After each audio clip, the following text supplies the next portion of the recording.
Ratusan pelaku perjalanan dalam negeri PPDN yang akan menuju Pelabuhan Ketapang Banyuwangi terpaksa baru menjalani vaksinasi COVID-19 di pos kesehatan Pelabuhan Gilimanuk. Sebagian besar dari mereka belum divaksin dan beberapa hanya divaksin satu kali. Jumlahnya mencapai 100 sampai 110 penumpang setiap hari. Beberapa di antara mereka merupakan anak buah kapal yang sebelumnya berbulan-bulan berada di laut yang kini akan pulang ke daerah asal.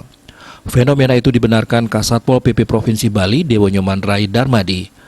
Hal ini ia pandang janggal, karena menurutnya di Bali sangat banyak tersedia sentra-sentra vaksinasi yang digelar setiap hari untuk masyarakat umum. Di antaranya fasilitas kesehatan pemerintah daerah, rumah sakit TNI maupun Polri. Sedangkan untuk PPDN yang tiba di Bali, sebagian besar telah menjalani vaksin COVID-19 dengan tuntas.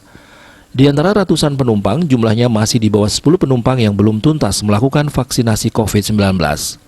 Rai Darmadi mendorong masyarakat yang belum menjalani vaksinasi agar segera datang ke sentra-sentra vaksinasi yang tersedia di Provinsi Bali. Dengan begitu perjalanan PPDN keluar Bali dapat berlangsung lancar. Selain pengawasan surat keterangan vaksinasi, penerapan protokol kesehatan tetap menjadi pengawasan oleh Satpol PP. Di Pelabuhan Gilimanuk, penerapan protokol kesehatan tergolong cukup baik. Rata-rata PPDN telah menggunakan masker saat berada di pelabuhan dan melakukan registrasi melalui aplikasi Peduli Lindungi. Denpos melaporkan.